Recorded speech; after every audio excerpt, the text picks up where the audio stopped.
So on behalf of the family, I want to thank everyone for coming out and participating in Miss Gwendolyn Foy's service, Celebration of Life. And for those of you online, I want to say thank you for tuning in.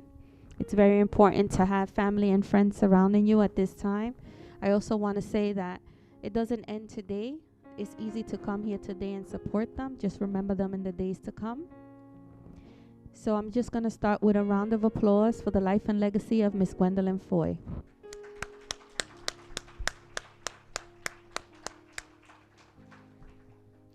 We're going to start with our opening reading of the scriptures. I'm going to ask that Miss Belinda come up.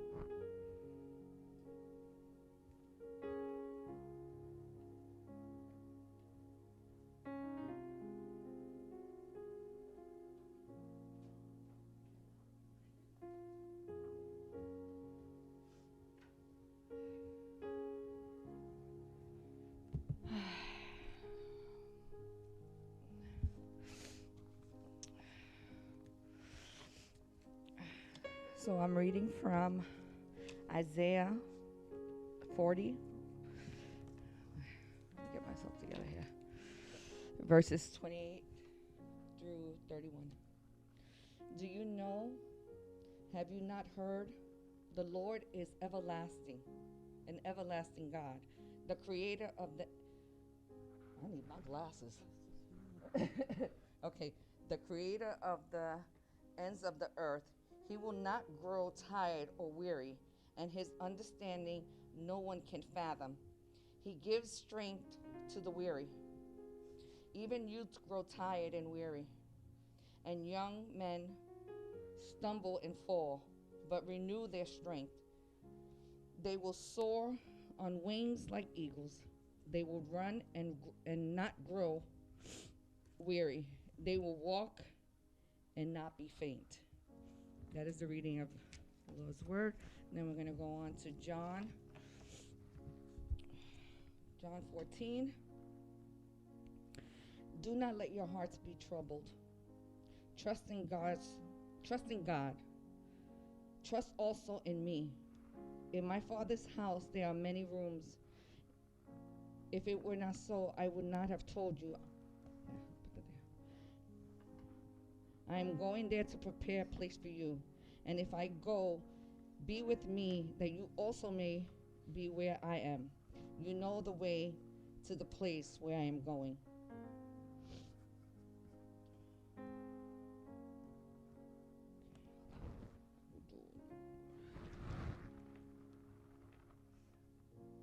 Bless the reading of God's word. Thank you. Amen.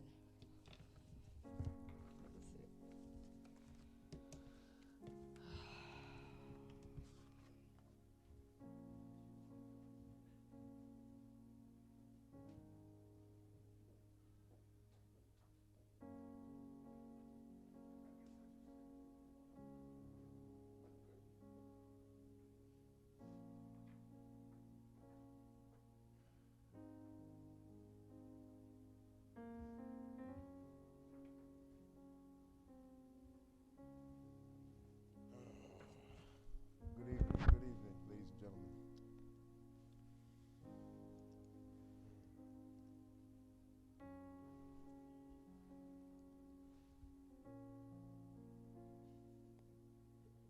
Yeah, they got to adjust a little bit. They're not mines. I forgot mines. So somebody afforded me a pair, so yeah, I'm letting them focus right now.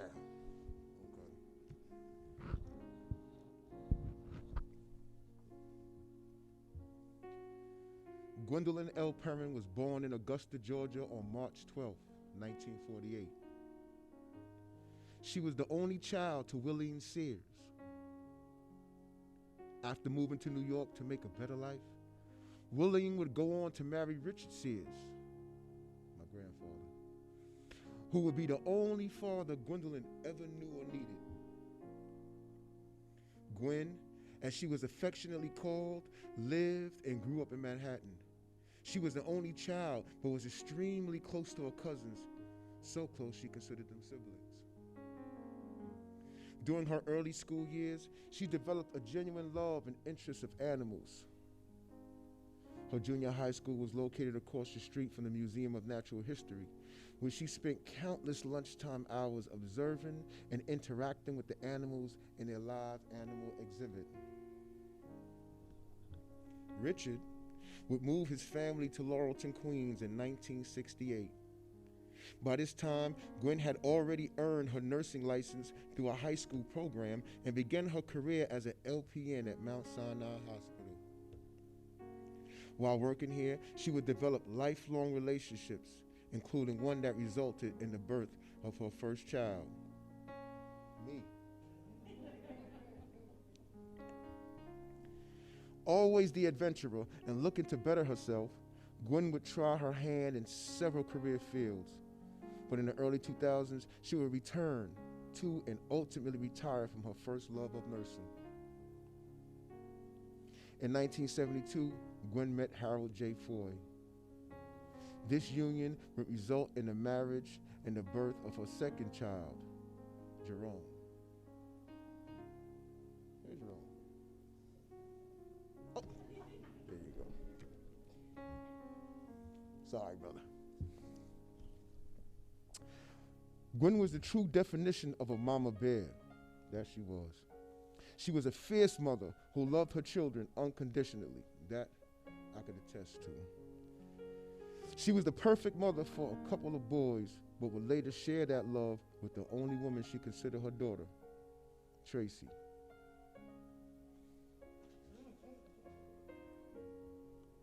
Gwendolyn L. Foy is survived by her mother, William Sears, two sons, Terrence Foy and Jerome Foy, daughter Tracy Wynn, grandchildren Nicholas Foy, Dominique Kenyatta, and Naija Harris, great-grandchildren Annalise and Christopher, and a host of cousins, aunts, and very special friends she held very dear to her heart.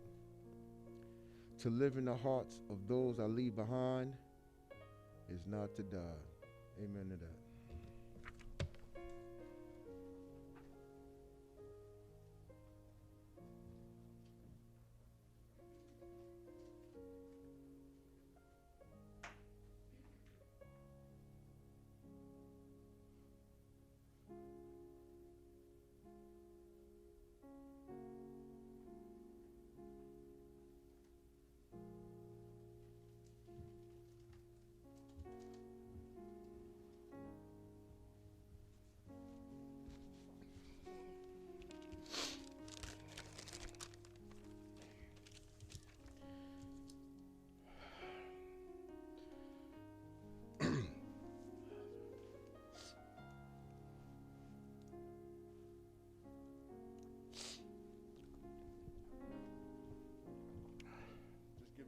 Plumbing is kind of crazy.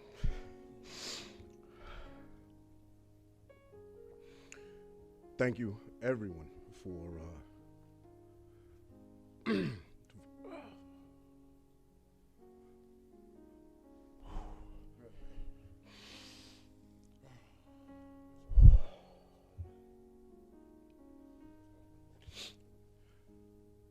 thank you, everyone, for coming out. For our family, coming out for my mom. The first thing I'll say is laughter is good.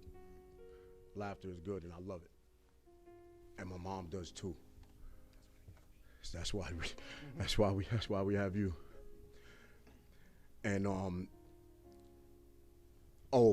warn you a little bit. I can get a little long in the tooth. I might be up here for a little while. And That's good. When it comes to talking about my mom, I could really keep you in here all weekend. So I didn't prepare anything to say, but I did write down a little outline that I will follow to make sure I hit the points that I need to make. There's a couple of guys out here who've known me for years, and when I really get in that trouble that I really can't handle, who do I end up calling? The big brother, right? Thank you. I'm gonna begin by I'm actually going to begin by giving out some special thanks, because there are some people out here who have been they've been real heroes to my family in our difficult time, helping take care of my mom, my grandma, etc.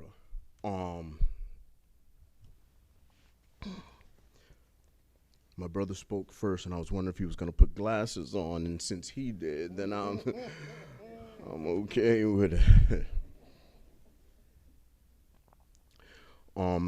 Like I said, thank you to everyone for coming out. You know, I understand what kind of times these are with COVID, etc. But I really love the fact that we have so many people here. Sylvia, honey.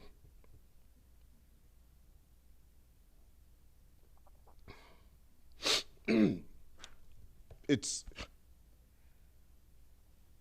obviously very personal, but this thank you is very personal. Sylvia, you've really supported me and my family lovely, and I appreciate everything that you've done, and I love you. Belinda.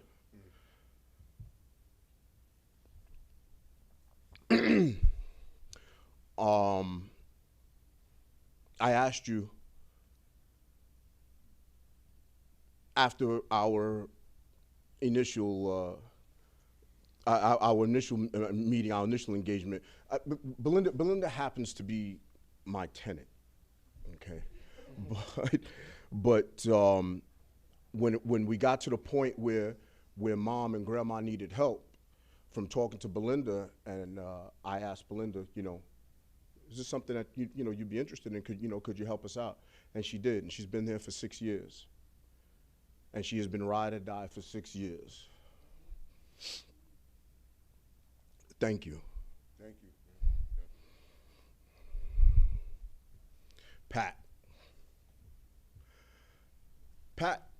Pat Wynn has been a friend of my family, I don't know, for so long. You were my parents' friend, and then you were Gwen's friend, and then you were Harold's friend. You were everybody's friend.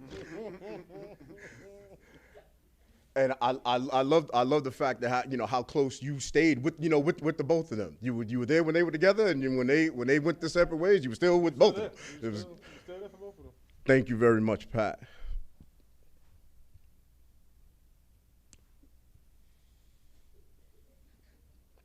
Tracy, my other ride or die.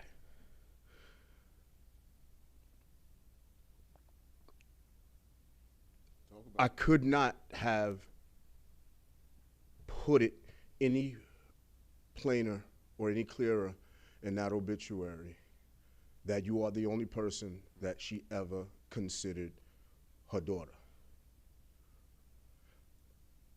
Even after we went our separate ways. I lost my mom in a divorce. She raised 2 sons, and she did her job, and then she concentrated on her daughter. And I think she did a fantastic job. Hopefully I'm really hoping that you can find the strength to come up here a little bit later. And but I have to say thank you. Pamela Chase. Pam, where are you? I know you're here.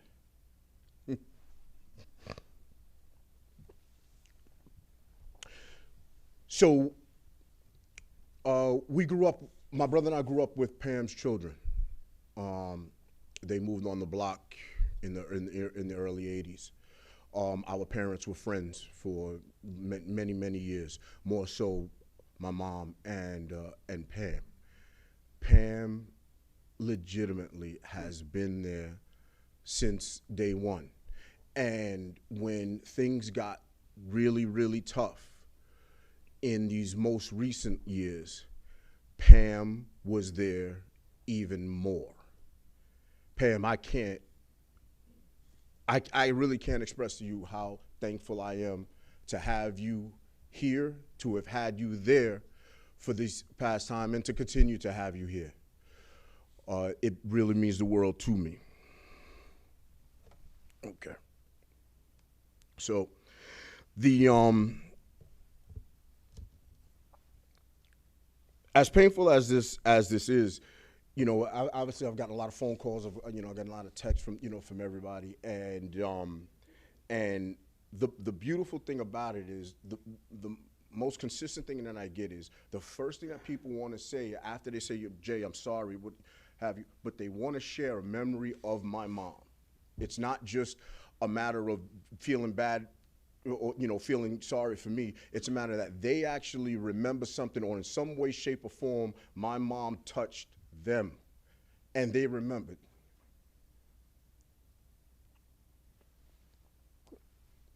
Rashawn, he texted me, he goes, man, I'm so sorry he went through it. And he goes, I just got to tell you, your mom's was so articulate. She was so articulate. I don't know how you ever got away with anything and you couldn't say I didn't understand you, because your mother speaks so clearly.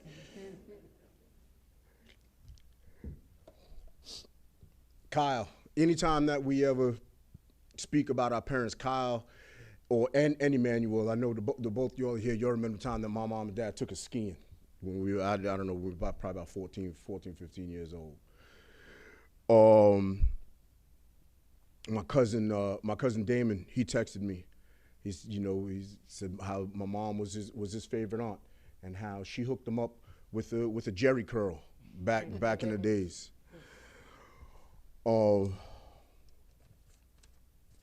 Rakisha Goodwin, she texted me, and she says that she remembers how much of a guidance my mother was for her in high school. Rakisha was a very good friend of Tracy's in high school, and she remembers how much my mother was a nurturer and a guidance for her, and an inspiration to young women, specifically to young women of color.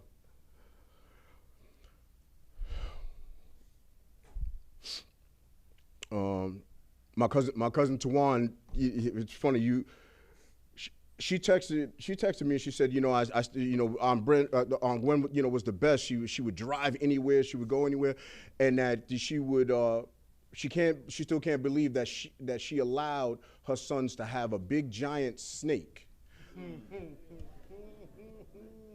The snake wasn't ours. It was hers.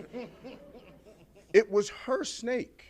That my mom was into that. She was into that kind of stuff. It was great. It was beautiful. That's really weird. If you've known me for a long time, you know that I have a love and an interest in animals, and I actually studied for a long time. And that's actually where that inspiration came from. It came initially from my mom. That's why I'm a dog whisperer. Mom loved people. She loved everybody. Like I said, I started this off by saying, laughter is good. Mom loved to laugh. She loved a good joke. She loved to have a good time. She loved to dance. I can't tell you how many times we're at some sort of social event or a party, family party, and if there's dancing going on, then my mother's grabbing me to dance. And if anybody knows me, I still can't dance to this day. But who was my mom's best friend? I don't know. She loved so many people so deeply. She helped out so many people so much. She kept in contact with and did so many things with so many people. I don't know, to be honest with you. That's Pam definitely is. DeLester, Stefan's here in the back. Stefan's mother, DeLester, she definitely is, my mom's best friend. She had so many of them, and then her, and as my brother said in the obituary, she had no siblings, but her cousins were her siblings. She was so close to so many people. She really loved people. She would, somebody, my Aunt Ruth, and she left. She just said to me just tonight, she goes, your mother, she would go out of her way to help somebody.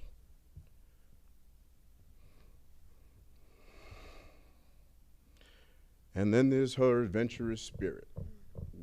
What mom wouldn't do? You know, she would.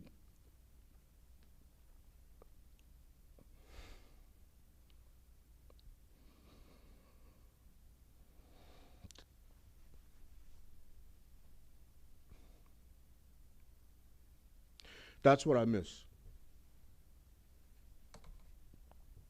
And that's what I've missed for a long time now.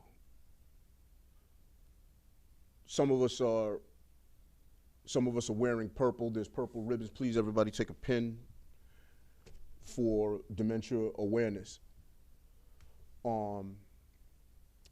I missed that about my mother for a long time now. When she fell ill, to see someone go through that, and to see someone go through it, period, it's going to be hard. But obviously for me to watch my mom go through that, it really took a lot out of me. She seemed okay, you know, for the most part. You know, my brother used to ask, you know, well, you know, is she suffering, this, that, and the other? I'll be honest with you, she's happy as a clam. She's happy as a clam, but it really hurts everybody around, and anybody who knows anyone, you know, my heart goes out to you to go, you know, to see someone that go through that. My mom had no fear. She was an absolutely fearless person. From work, I mean, she would try any type of job. You know, my mother ran the largest illegal babysitting business in Southeast Queens for many years. It was incredible. It couldn't have been legal. I only know about the law now because of who I am now. But now there's no way that was legal. But it was great. She raised so many kids in the neighborhood. Andre being one of them.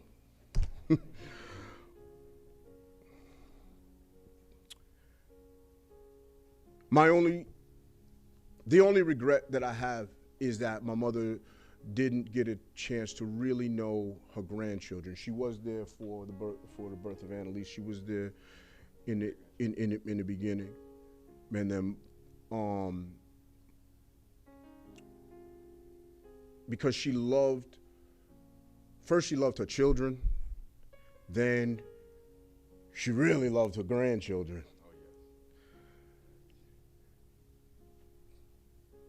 This kid has been on more trips than I have because he would go with my mother. My mother would take him would go take him everywhere. And I know that, you know, even at 73 years young, as a great grandma, she would have been fantastic. She would have been fantastic. It would have really been beautiful. Well.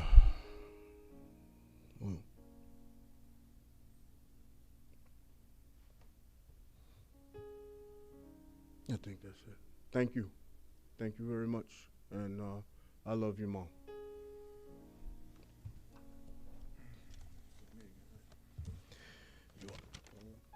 Yep. And then call you back up. Oh, I don't have nothing to read. I don't even need the glasses right now. Wow.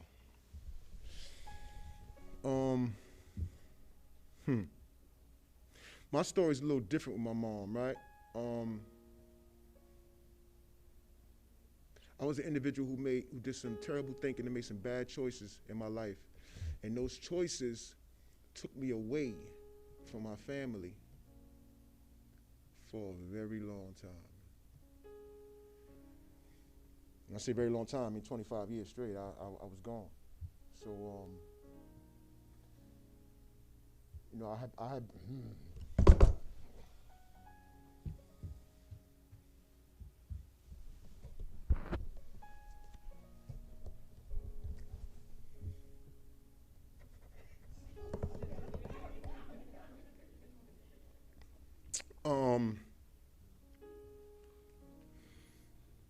was a smart kid. Learning wasn't a problem.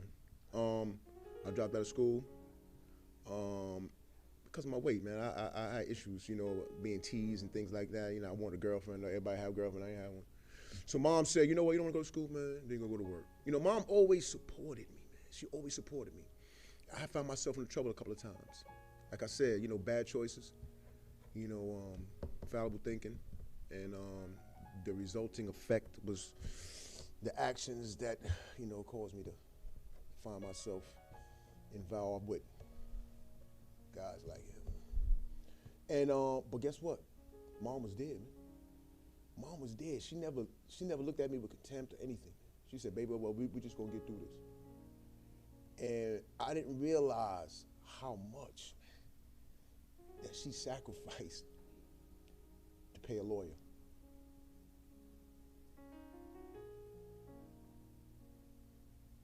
With no help, man. Sometimes she had no help.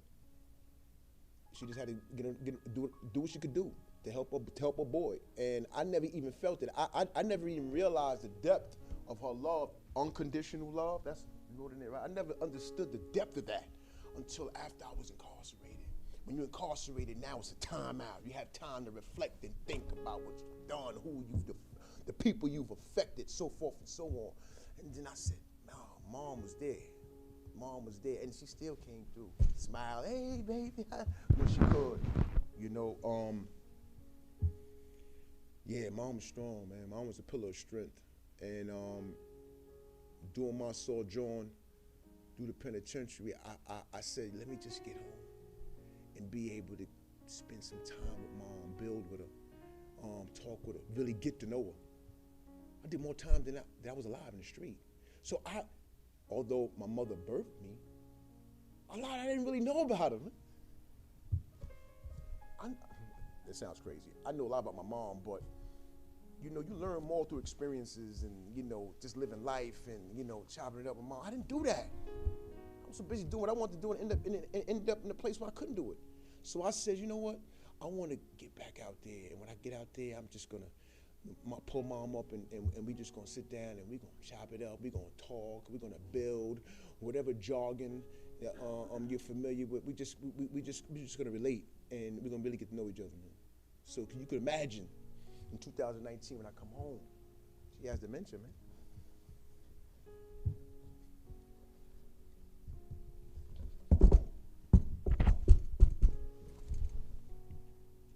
I said, I didn't want to come home, my mom be dead, but in the way she was, man, part of it, man. Sometimes she didn't even know me, man. Who are you? Like, So I knew from that point I wasn't gonna have an opportunity to have those talks, to have those builds. But then guess what? There was those fleeting moments where I swear she would wake up for like 3 seconds and know who I am. Wake up for a few seconds and grab my face and give me a kiss, man. Those moments where I knew she was dead, and that gave me a different spin on dementia, because we just don't know what it is, man. You just don't lose it all. I think she was dead, she just couldn't communicate. I think she was dead, she just couldn't say anything. I think she was dead and just couldn't control herself when she had to use the bathroom. She was dead and she was frustrated. You know how many times I asked Mom something and on a cusp, and then be lost.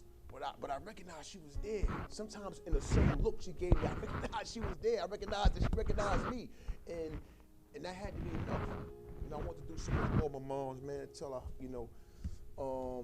the man I was, the man I became, the choices I make, they were foolish, and I was sorry. And that I would do anything, man, to give it back.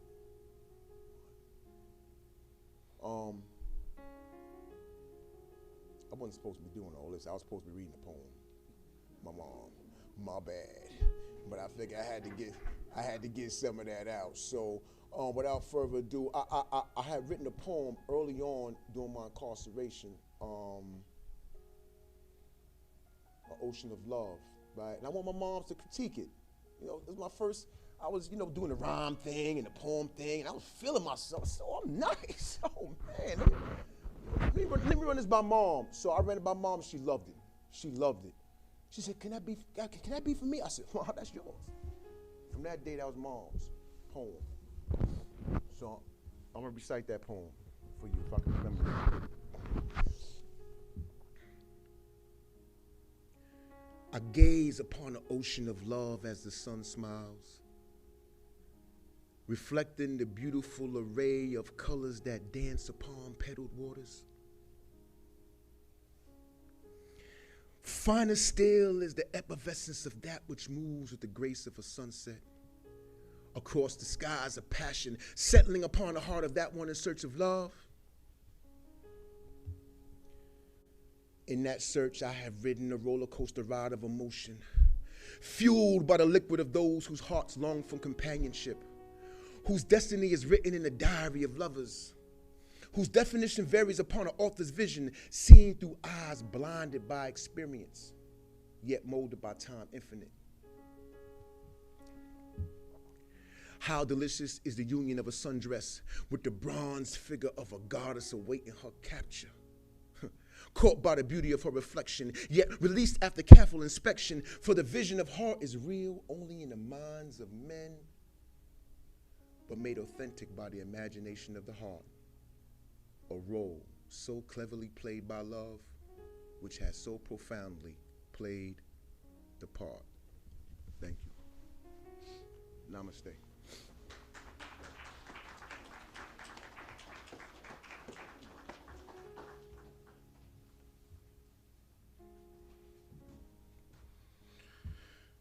All right.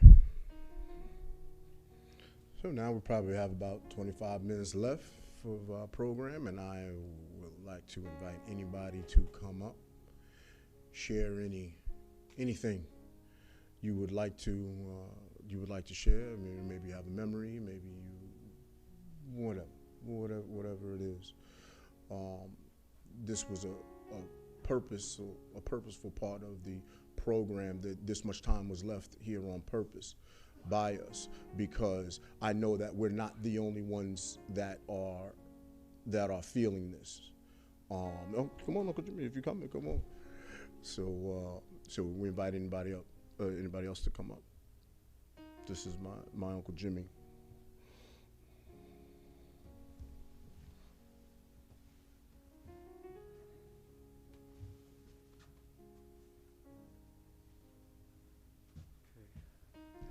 Good evening, everyone.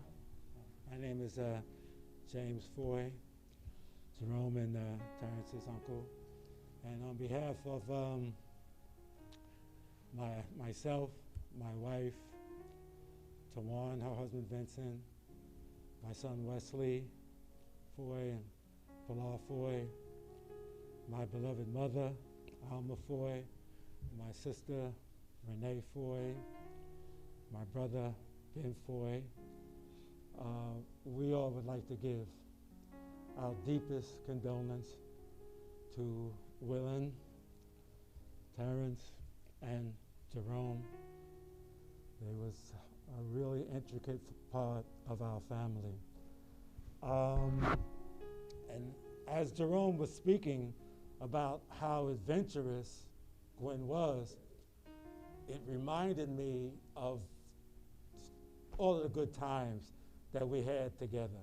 And one particular one, and I was sitting in, I can't remember what they called it, was when we was at the beach, and you're in like a parachute, and the boat pulls you, and you go up a couple of 100 feet.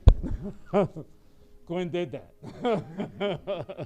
She did that, and I hate to say, but I was kind of afraid to do it myself, you know. So, but she did have an adventurous spirit. But more than that, she had a loving, caring spirit. Another thing I could recall, one time we was down in Florida with the family, and Gwen had one of her granddaughters with her. And she took care of her granddaughter so well and so beautiful. It was just like the brothers were saying, just in a testament of her love and compassion that she showed for her family members and friends as well. At this thought, I'd just like to read this scripture to you. It's 2 Corinthians 9:7, and it says, "Let each one do just as he has resolved in his heart, not grudgingly or under compulsion, for God's love is cheerful giver. For God's love is a cheerful giver." So I just wanted to leave you with those few words of scripture, because in my opinion, that described Gwen. She never held back from her duties, from her responsibilities, and she really was a cheerful giver.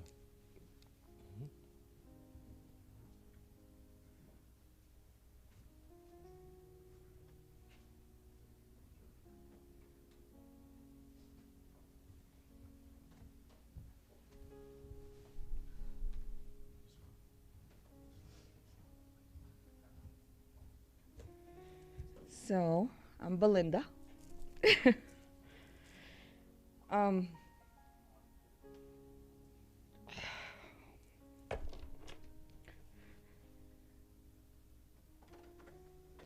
When Jay asked me, actually, we were hanging out that night. My girlfriend Nikki in the back, Jay, we all went partying. And I'm noticing Jay is like staring. I'm like, bro, you're my landlord. We cool. Why are you staring at me? And he's like, B, I had just retired. I said, I'm just going to live my life. He said, how would you feel about taking care of my mom? And I said, I just retired. What am I doing? And I said, well, I don't want to answer that until I assess her. And if anybody knows about dementia, it's me.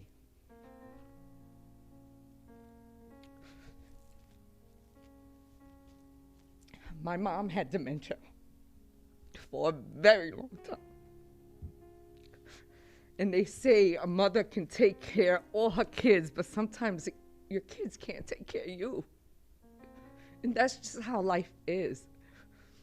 And I am one of 6 kids. And I learned how to master this dementia thing. And I always told people it's in the approach, because they don't know. They don't know what they're doing. How many times Gwen hemmed me up in the bathroom? I'm talking about hem me up in the corner. I was like, oh my God. I mean, when I say fear, I was like, and she got strength of 10 men. But it was easy. It was easy because you have to understand that they don't know. They don't know anymore.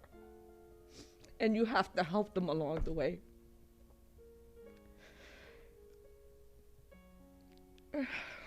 We had our rough patches, me and Gwen. But again, she didn't know. But she was always very caring. Always. Always. Okay, baby, be careful. Okay, baby. Okay, I'll see you tomorrow. She didn't know better. Because she didn't know. But God says we have a gift. Everybody has a gift. And I just say that my gift is to take care of those that can't take care of themselves. I dedicate my life right now to Mama because I know she needs me. And, you know, Gwen gave me a lot, because if it wasn't for Jay asking me to care for Gwen, I wouldn't have met T, this man that I love so dearly. So I thank her for all that she, that she was able to do for me and give me pleasure in taking care of her. And so I just say rest in peace, Gwen, until we see each other again.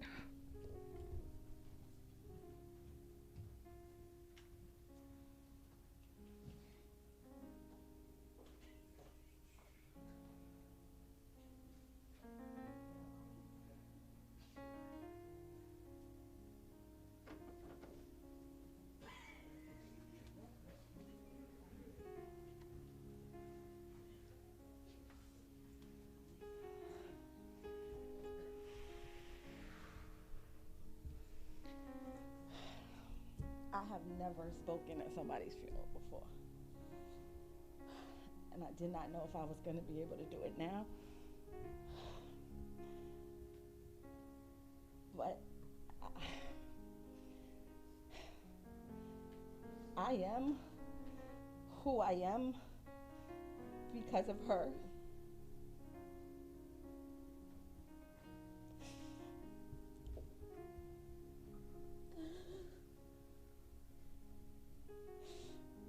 She gave me stability when I didn't have it, and I didn't even know I needed it.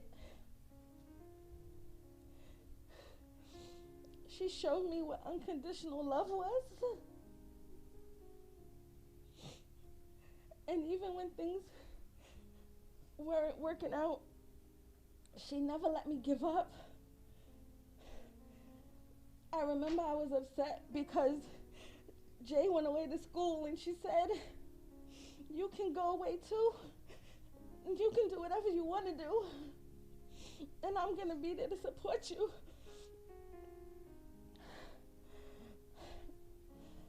I watched her work 2 jobs and not ask for help. And now when I look in the mirror, I see her. Everybody's like, "How can you do this? You do too much, you do too much." But that's all I've ever seen her do is too much.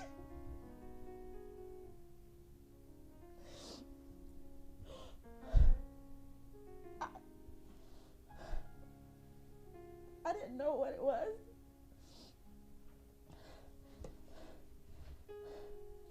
To have family that wasn't blood before this. But she embraced everybody. And it's funny because now my daughter brings home strays and I tell her I'm not taking care of nobody else. But when I look back, she embraced all my friends.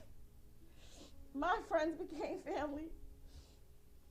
And I know that it's only because of her that I'm able to be who I am today. She made my first prom dress. Love you to death, but my mother doesn't cook. I don't know what it is to be domesticated. So.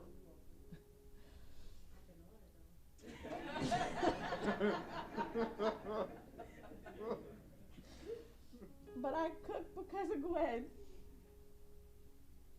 I host because of Gwen. Everything about me is because of Gwen. And so, I just want to say thank you, Ma. Thank you, Jay. There was a minute I didn't like you, but I would have never had her if it wasn't for you. So I'm eternally grateful that you shared her with me.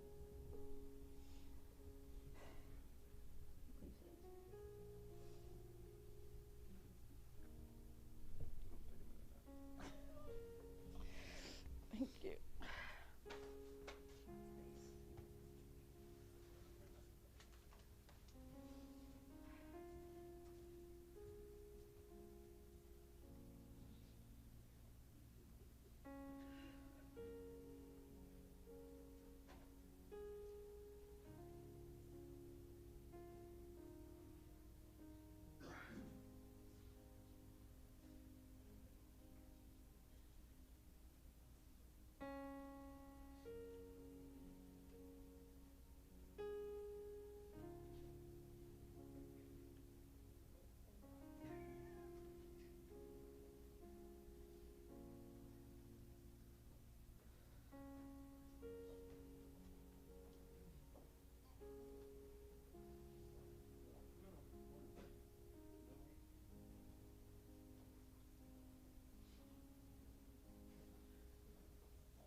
Hi, good evening, everybody. I am Nicholas Foy. I'm the grandson. If you haven't noticed, I'm the little boy that's in all these little pictures.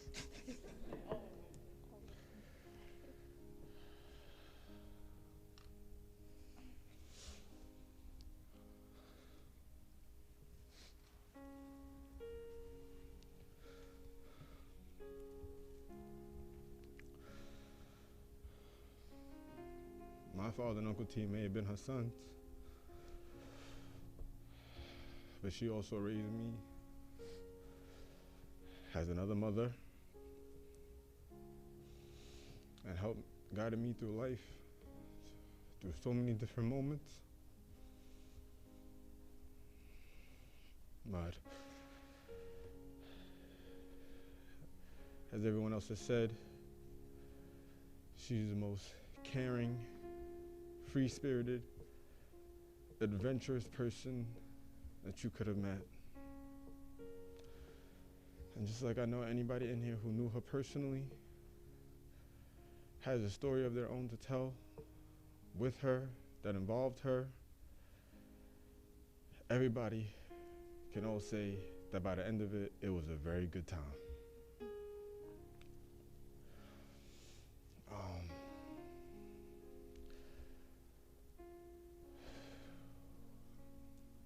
I'm just going to talk about one moment of having with my grandmother and my sisters and my best friend. We were just talking about it as we were reminiscing. And that was for a number of years. My grandmother lived in Glen Cove, New York, on Long Island. And every New Year's, that was our tradition. We was going to bring the New Year into Grandma's house. And me, my sisters, and my best friend, who I consider my brother, we'd bring in the New Year all together. We'd stay out, we'd party, have drinks. Grandma got us whatever it was we wanted. Junk food, candy, regular food, ice cream, you name it. We could have thought about it. Grandma was finding a way to make it happen.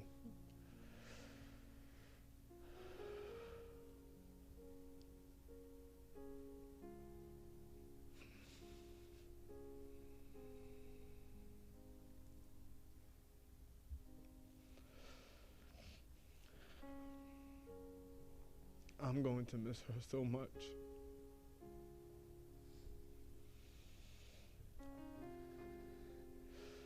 But I am thankful that she is no longer suffering and in the pain that she's in.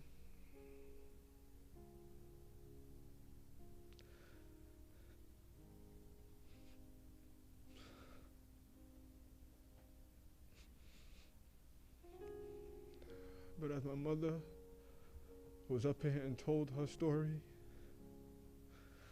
I know that my grandmother's legacy will live on. And I am just truly thankful and blessed that that was the case.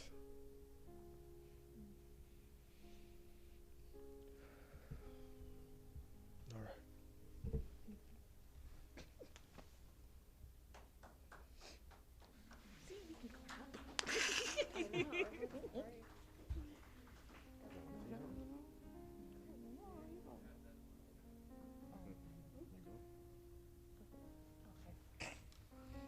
Can everybody hear me okay? Yes. I've done enough crying, so I'm going to keep this short. But I think my biggest regret is not spending as much time with her before she passed. And so I say that so as a reminder to everyone here to love and cherish the people around you while you have the chance to. And leaving out of here, I hate crying. Leaving out of here, I just leave with the positive memories that I have of Gwen, and I'm incredibly grateful for her for embracing me as her own granddaughter. Even though I was kind of adopted into the family, she always treated me with as much love as she did Nick and Naya. And I just remember her always smiling and giving me a kiss, and even when I saw her about a year ago when she had dementia, she still smiled and kissed me like, I was her grandbaby. So I'm just incredibly grateful for her and her loving spirit and her heart, and for her giving me Jay, the greatest example of a father that I have. So, thank you.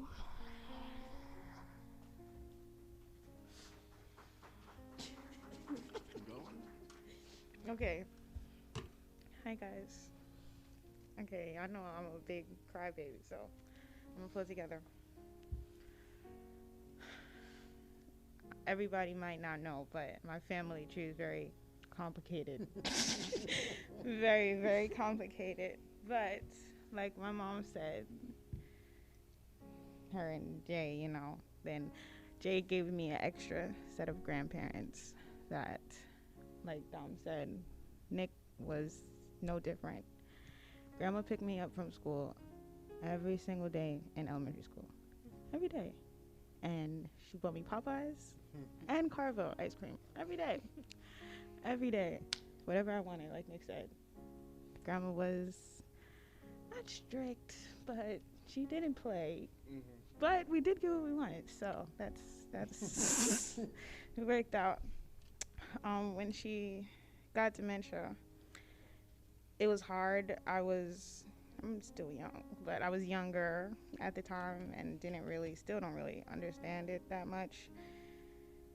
And it's hard to see someone not really remember who you are. But I know it's not personal, and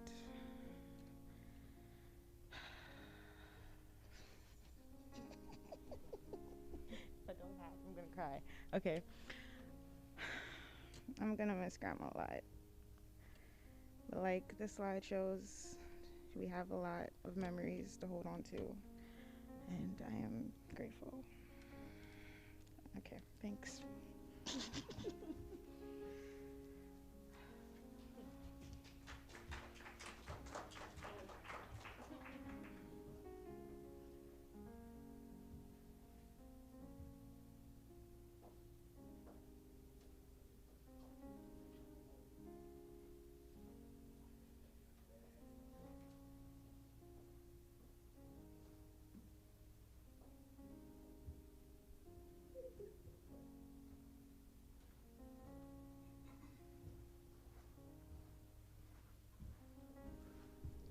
Hello, my name is Andre Lowe. I'm a friend of Terrence and Jerome's and a friend of the family. All I would like to say is I just want to say thank you to Miss Foy for being in my life. She definitely changed my life. I wouldn't be the man I am today without her. And she was strict, but she's the only person that can put me in check with just a look. So I want to say she's going to be missed definitely by me, my family, and all of you guys as well. I just want to say I love her. God bless. Take care.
Again, I just want to say thank you to everyone who showed up today and who participated in the services. On behalf of the family, we thank you. To the family, I want to express my deepest condolences on behalf of J. Foster Phillips Funeral Home, especially myself. I want to say it's been an honor and a privilege to be part of this service. When you do funeral service, you like to hear these stories, and you say, oh, okay, you know why you're doing it. you hear these stories and you be encouraged to go on and do right by others. So thank you. We have a few people outside, so I don't know if you want to start the final viewing on the back row. We're live streaming. Hey. So, yeah, right. It's kind of weird. Technology is weird. So, I'm used to just writing everything down. And then you have this camera in your face and you're like, okay, I have to talk to them too. So I want to say that I wanted to start the final viewing in the first row to the back instead of the last row, because then everybody's climbing over each other just trying to get out. So if we do the first row to the back and then we do the next row and then we do the last row, then we'll start on this side of the room and then that side of the room. And I can allow the people that are outside to come in and express their condolences to Jerome and Terrence as well. So I'm going to start with that first back row, and I'm going to ask you to please stand and come forward. And I'm also going to say to greet everyone you want to greet on your way up. So when you do the final viewing, we're not all gathered here.